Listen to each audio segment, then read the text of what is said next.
All right.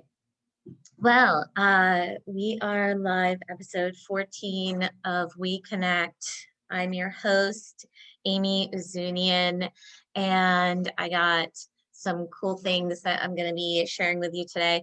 One of which is I am still doing the mud water, still going strong. I add a little bit of like coconut water, I'm sorry, coconut milk to it or almond milk, things like that, because that's what I like. But if you like something else, then you should definitely, you know, use what is good for you, what you enjoy. Um, and yeah, just, do what brings you joy, don't worry about what it what makes anybody else happy, because it's your essentially it is your life that you're living. um I I mean, you don't want to cause any harm to other people, but yeah, do what makes you happy. Don't worry about what everyone else thinks. And I've been enjoying mud water. It's it has a lot of healthy ingredients in it. It has, all organic and all natural kind of spices um, and really healthy kind of, you know, healthy spices and nutrients in it. And I've been enjoying it for the past 30 days. It has masala chai and cordyceps and reishi and lion's mane in it. And it's pretty delightful. It does collect a little bit of sediment at the bottom of it. And, I just stir it up. It has like a really cool little whipper thing that you can put in there to whip it up. I like to put it in mason jars, especially because when you do the little whippy thing, it can, cause everything to splash everywhere. But if I put it in a mason jar, it like no matter how much I have in it, how much liquid I have, it doesn't cause the splashing and going everywhere kind of thing. So I like that. That's good. And, it gives me some healthy energy. I don't feel super jittery. I don't feel super like hyper and wired, and it's really great. So if you want to try it out, I have a link in the, in the notes here, and you can click on that, try it out for 30 days and see what you think. Another really cool thing that I've been using lately that I love that has a 30-day free trial is also Canva. Canva is super, super cool, guys. If you are marketing anything on Instagram, Facebook, or on any kind of platforms, use Canva. It is such a time saver.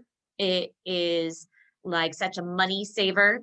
I mean, even if you decide after the 30 days to get to go use the pro for a year subscription, you are totally saving money, because I will tell you why. All right. And this is a trick that not a lot of marketers want you to know about, but Canva, it allows you to schedule your posts ahead of time.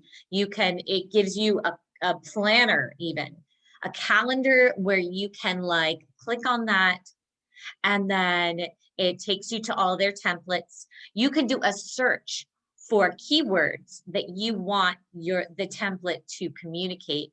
You can customize it, brand it, slap on your logo onto that, super cool template.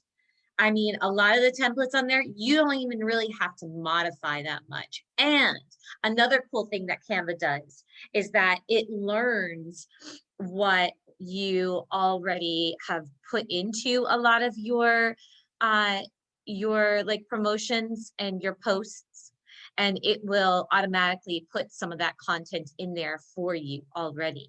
I mean, you might want to modify it, switch it up or whatever, but that doesn't take very much time at all.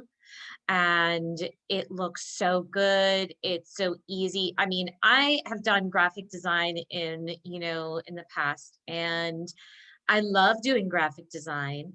It's something I really enjoy doing. But as a business owner, as a tech startup owner and a podcaster, I just don't have time to do all that graphic designing. So Canva really takes care of a lot of that for you. So click on the link that I have down there in the show notes. I guarantee that it is going to save you so much time and money, and it's going to work so great for you. It's also available on My Tree Wellness, as well as so many other uh, you know, resources and discounts on My Tree Wellness. That's all there for you, you know, because I'm all about helping people. Really, I am. I mean, it's something that it's the real reason why I started Mood Connect, why I started WeConnect, is because whenever I have gotten into that kind of mode of helping people and really, um, lifting other people up, sharing information, sharing helpful tips and things, and carrying people to the next step in their lives and their business journeys. Whenever I help people to arrive at that aha moments in their life, then it lifts me up as well. And essentially, I feel like people, they want to feel good. And one way that has always helped me to feel better is in helping other people. So, um, you know, I know I started this podcast out today a little bit later than I planned.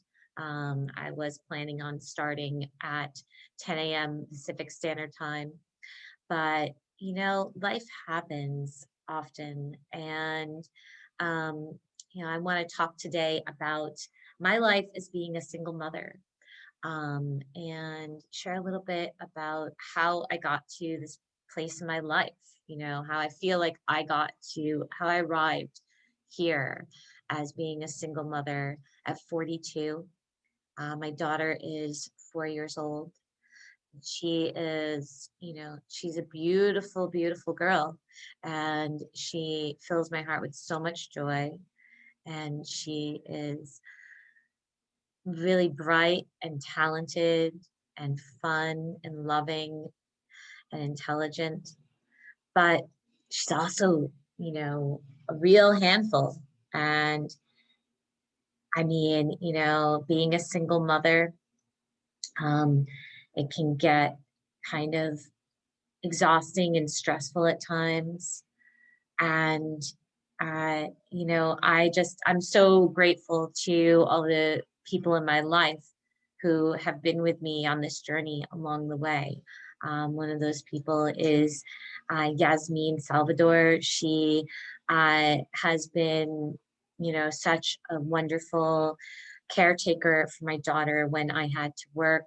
Oftentimes, whenever I'm doing things like this podcast, whenever I'm doing any of the, online live kind of things that I do on Instagram or Facebook or anything like that. Most of the time it's when either my daughter is sleeping or when Yasmin is watching my daughter. And she's been a longtime friend of our family, and we're so very grateful for her. She has a daycare called Each One Teach One daycare. And I mean, she's helped me out so much. We kind of help each other in a lot of ways. Of course, I pay her, to watch my daughter, just like, you pay anyone to do these kinds of services.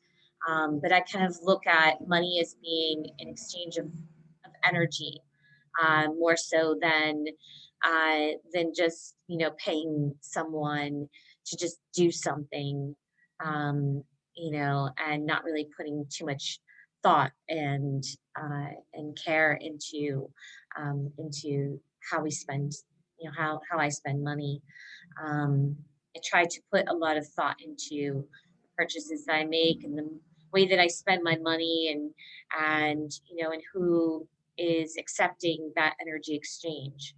And and the same goes with, when people are making purchases from me. I put a lot of thought into that kind of energy exchange as well. Um, so, you know, getting back to talking about being a single mother and how I got to this place, when I was in my 20s, I didn't really think about children very much. Growing up, I didn't really think about, you know, becoming a mother and having a child. I didn't really even babysit very much. I didn't spend very much time around children. That wasn't because of any kind of reason particularly. That's just how things ended up. That's just how my life was in my 20s. And as I got into my 30s, I was like, I have a, a career. I'm working really hard. I'm doing a lot in my life as a yoga teacher, as an editor, a writer, and I started seeing more and more of my peers having children. I thought, you know, like maybe I should be a mother. Maybe that's something that I want to do. And I would talk with all my friends, and they would talk about how wonderful it was being a mother, and you know, and in particular, I feel like that really came into effect. Um, as as I started to become more responsible in my life. Um, I did kind of struggle with addictions in my 20s and did a lot of partying. I think a lot of people can relate to that. And I don't feel like I regret that period in my life when I was in college and when I was a professional, but I know that it got in the way of my life and having a partnership with someone and getting married and starting a family. I know that my addiction to alcohol and other kinds of things definitely did get in the way.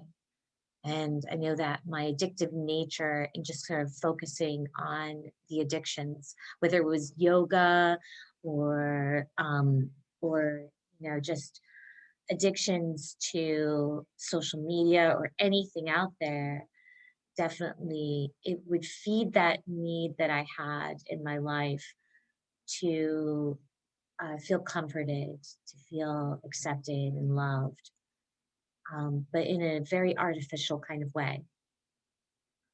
And so when I started my journey into recovery of my addictions, um, I I really I feel like that opened up the door to me feeling like I wanted to become a mother because I felt like I'm pulling my life together now. I'm taking care of myself. I care about myself. I'm stepping into this idea of loving myself more. And I felt like I wanted to love another being like I was learning how to love myself. And so that's really when I felt like, oh, I want to love a child. I want to love my child. Um, and I feel like, women kind of step into this kind of role of wanting to nurture and care for a child and wanting to be a mother in these stages of our life. Now, maybe it's not that way for all women in their 30s, and heading into their 40s, but it definitely felt like that for me. And I and but I still struggle uh with relationships and finding the right kind of partner, and and really the struggle was in dating and finding someone who was going to be ready to settle down and get married and have a family, because a lot of the men that I was encountering, they were artists and, free thinkers. And they just, they had, they were, really brilliant and fun and loving kind of people. But they didn't really want to get married or, have a family and all of those kinds of things. And so it became a big challenge for me to to to understand more about, like, well, how am I going to be able to have this life that I'd like to have? How can I manifest this kind of life? And a lot of people would say to me, and they still say to me, oh, do what you love, do what you love, and then the right person will come along. And that's just what my life has been like now. It's just, I do what I love, and then certain people come into my path. And the right person isn't necessarily, what I'm going to tell you right now is the right person isn't necessarily what you think is going to be your right person. But I will tell you that all of the men and women who have come into my life who have been partners of mine, they were the right person in that moment in time in my life, in my journey. And maybe I didn't think so in those moments in time, because maybe you know, they weren't filling whatever needs I thought I had. Like the needs, the very concrete kind of needs being like, oh, I need a ring on my finger and I need to have a baby, like that's what I thought I needed. But what I really needed along the way in my life through my 30s was to be creative, to play music and be an artist and be a writer and be a creative person, to spend time with all these fun, creative people, to go in and out of the journey that I was on in being an addict, you know, and then to arrive at the place that I'm at today. The place that I'm at today is, it's as a single mother, but I have found so much value in my life to connect and relate with other women who have been through what I've been through in my life. We help each other, we nurture each other, and we're there for each other.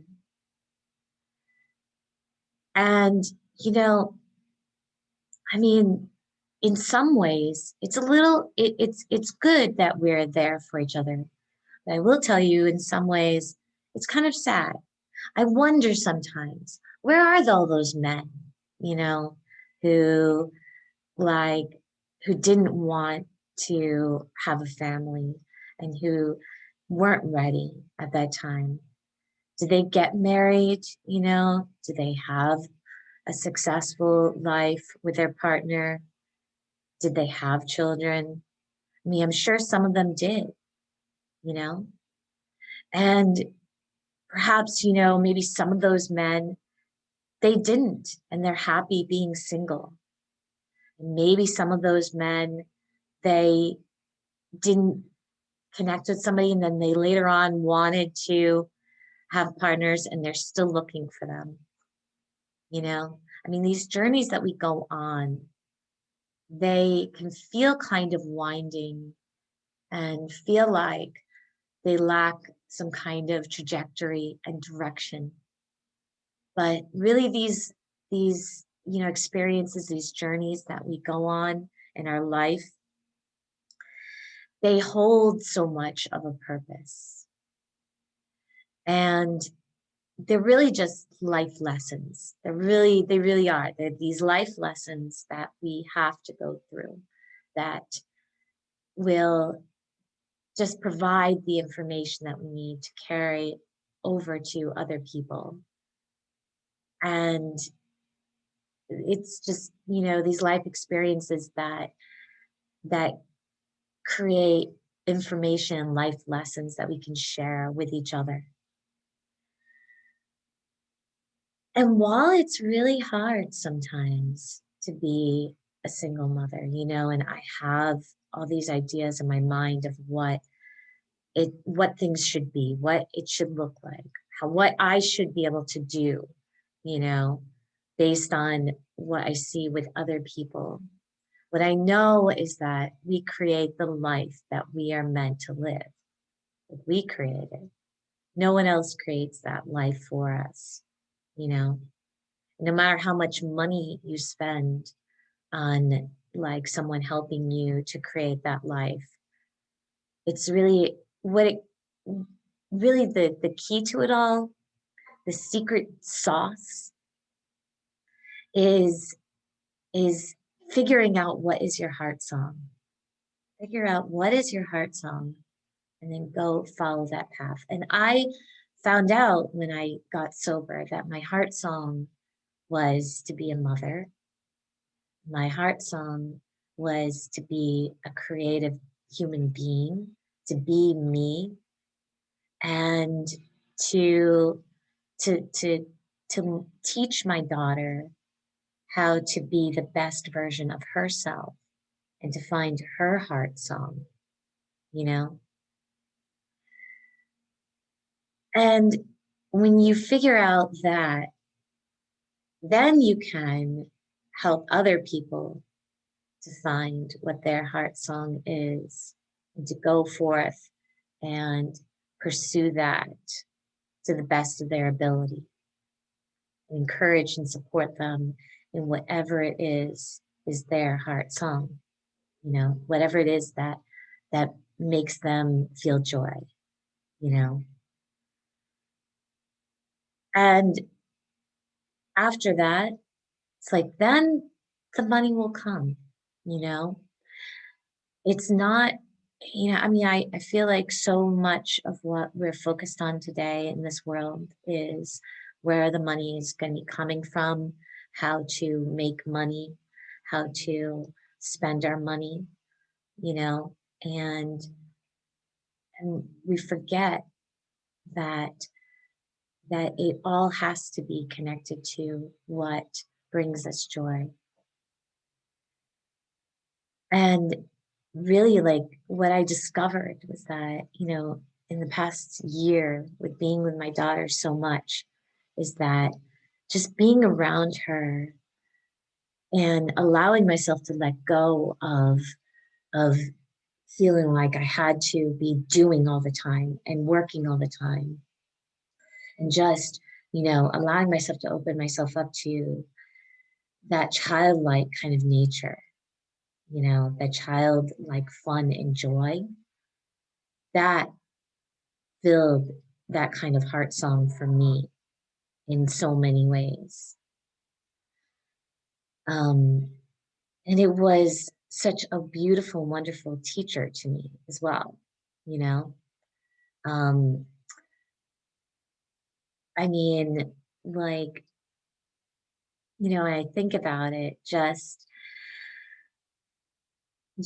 allowing myself to get silly and messy and um and be curious with my daughter.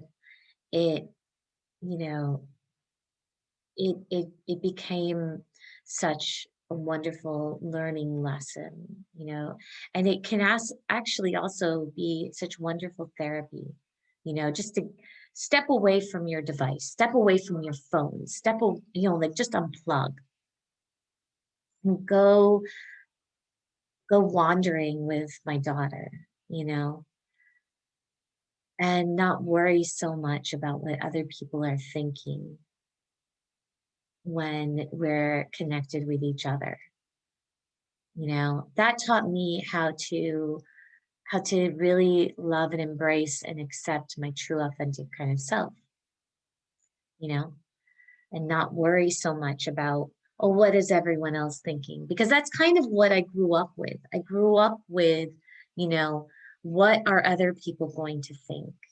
How is what I'm doing or how I am or who I am going to make other people feel? And will it make them like me or, or be repulsed by me?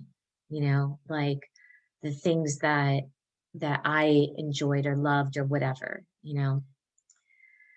And so I started stepping into being more and more of who I really am by spending more time with my daughter and being okay with that and standing up for myself because I learned how to stand up for her.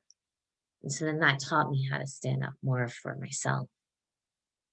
One story I want to share with you is like, you know, um, when I was growing up, I I I struggled because my mother didn't well, all right. So the story, okay. So I grew up in a very strict home and my mother did not want me to shave my, you know, like shave my armpits, shave my legs or anything like that because I don't even know why. She just didn't want me to. Like she was like, if you shave your hair, it's going to grow back thicker and darker. Don't shave your hair, whatever. And I had this really, really thick, dark, long hair, on my armpits, on my legs, and and it like I was in track and cross country. And and the uniform for track and cross country was a tank top with no sleeves. Okay. And like these briefs that showed like your full legs and like, and it was like almost like wearing underwear. And this was the girls' uniform. The boys' uniform was shorts and and a shirt with sleeves. So I don't even know why. I don't know why the girls had to be like wearing practically nothing and the boys were like wearing a normal, track outfit. But that's what our uniforms were.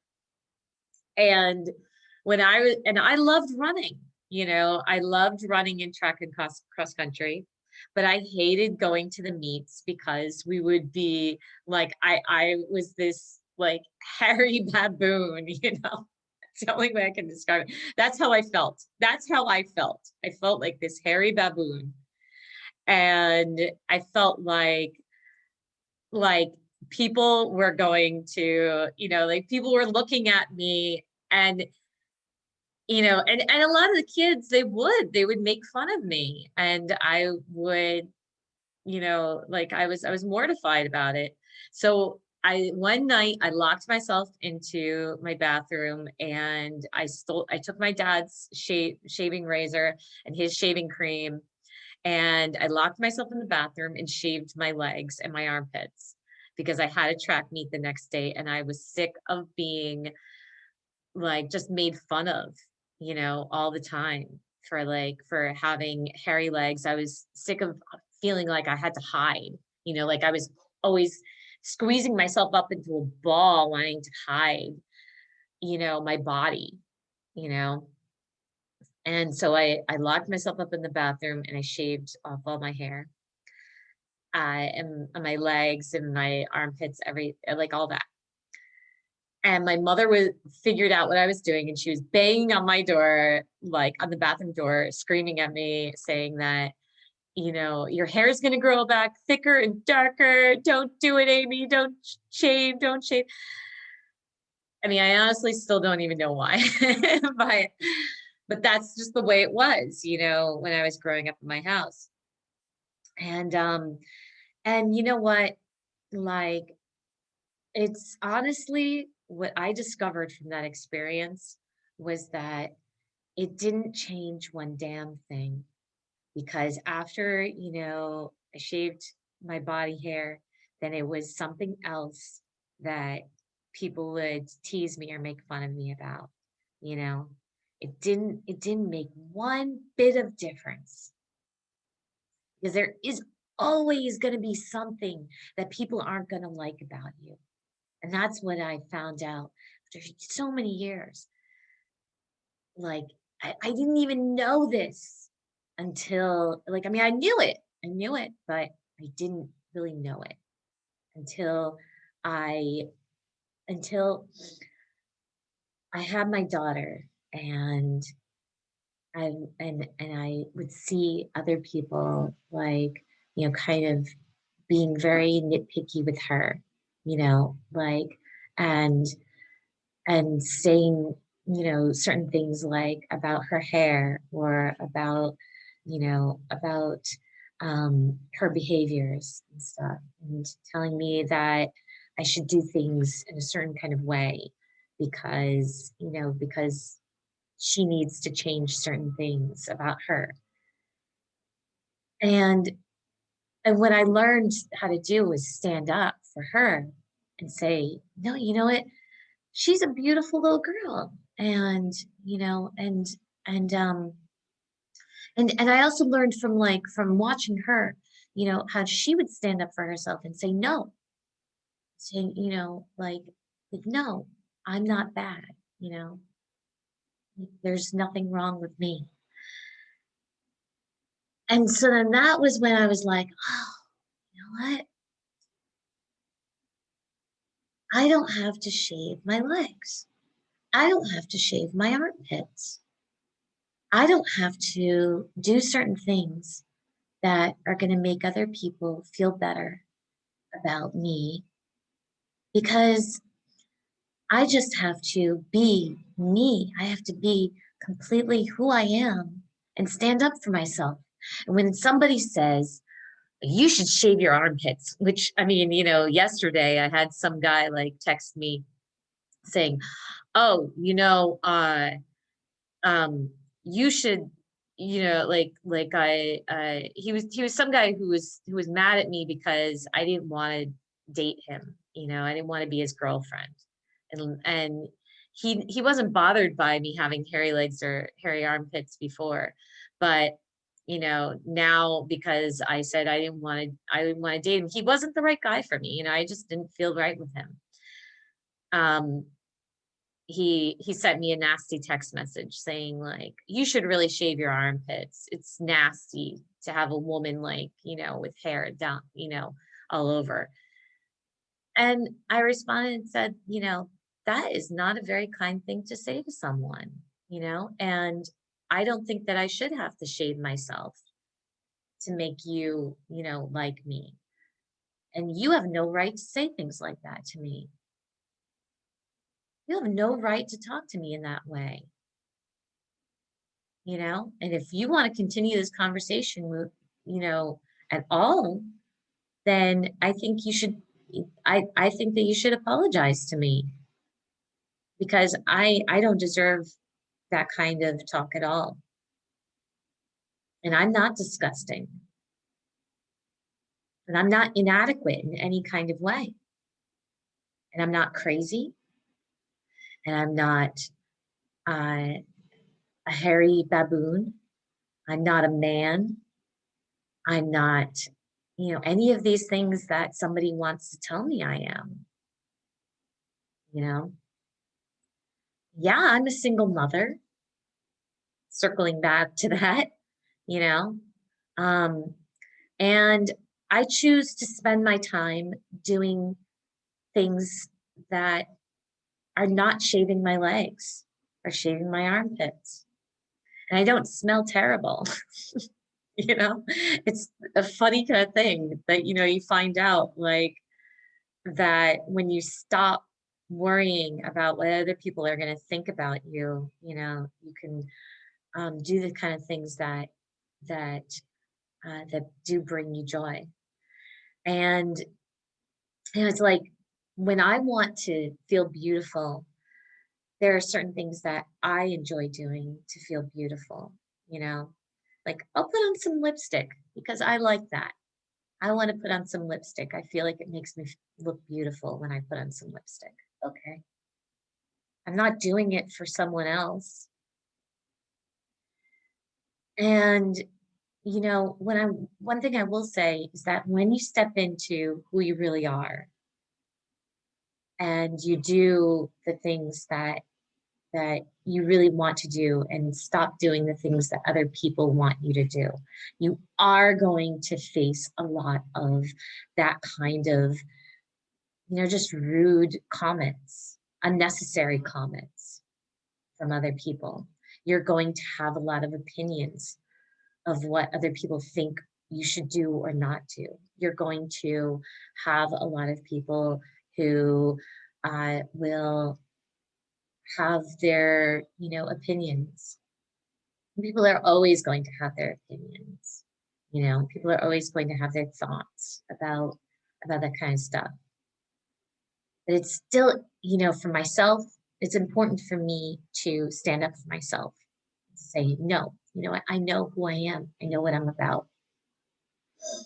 And I know that I'm not what you say I am. I know that no matter if I was shaving or if I wasn't shaving, it wouldn't make a difference, you know, because what's in my heart, what's in my mind, what comes out of my mouth is what is more of a reflection of who I am than what I do to my body. What I do to my body is my choice. It's my body. So if I want to put lipstick on my body, then I'll put lipstick on my body, you know. If I want to put a certain outfit on my body, then I'll put a certain outfit on my body. If I want to cut off all my hair, then I'll cut off all my hair. You know, I love my hair though, so I don't want to cut it off. But anyway, um, you know, in learning that, like I learned that from being around my daughter. I learned that from being a single mother, and I think part of like being, I mean, I think that one of the reasons why I probably am a single mother is because I don't want to conform to what a lot of other people want me to do. I don't want to raise my child in the way that other people want me to raise my child. you know I don't want to uh you know I make my decisions based on what I understand and the information I get, what I read, what I feel in my body and in my heart, you know. And sometimes that is difficult for people to understand, you know. Um, and I think that it's when we come into like how we, being more in touch with how we feel, that we can see how strong we really are. And so being like a single mother, it can be a struggle, but I want to tell everyone, don't feel sorry for the single mothers, because we do have our own personal joy. We're doing just fine. And we, I mean, single mothers, like, we do have a certain kind of strength about us, you know. I mean, like when we are in that kind of situation where, where you have like a screaming 2 or 3 or 4 year old, and you have to leave a certain location and they don't want to go, and you're carrying like 5 or 6 bags of groceries, and like and maybe you lost your keys, or you're like, your kid like has an accident or whatever. I mean, like this is what you're really dealing with, And what myself as a single mother, what I learned how to do is just like take a moment and be like, take a deep breath. Okay, tell yourself you are going to do this. We'll get through this and you are going to be okay. So come on, let's go. That's all. And that's the secret sauce, is the secret power that single mothers have, is that we don't, we don't, we don't lose it. We don't lose our minds. You know, our minds stay so intact and strong because we have to. Because we know that if we don't, then then we're not going to be able to move on to the next thing. So you just do it because you have to. You do it because the most precious thing in your life is depending on you. One thing that I learned from another single mother, who has, she's been through a lot of struggles, and this is something else that helps, I think, helps a lot of single mothers, and I hope will continue to help a lot of single mothers to get through, and a lot of parents to get through whatever it is that they're dealing with and raising their children. And that came from Alicia Small. She is a brilliant entrepreneur and motivational speaker. I think that she would make an amazing therapist, actually, because she has such a tremendous heart and just loves to support. And, I can feel how genuine and just real her love for other people is. And feel how genuine her love is for single mothers. What she said to me was, well, and she said this in her podcast actually, was, your cup is yours, and what overflows after that is everyone else's, including your children. I was like, oh man. You know what? When I heard that, I was like, I didn't even know I had a cup. I thought that my cup was everyone else's. I thought that I was supposed to give away my cup to someone else. I didn't even know that I was allowed to have a cup to drink from. And that, you know, like hearing that from someone, it was like, oh yeah, I have to drink from some kind of cup, because if I don't, then I don't have anything to give to anyone else.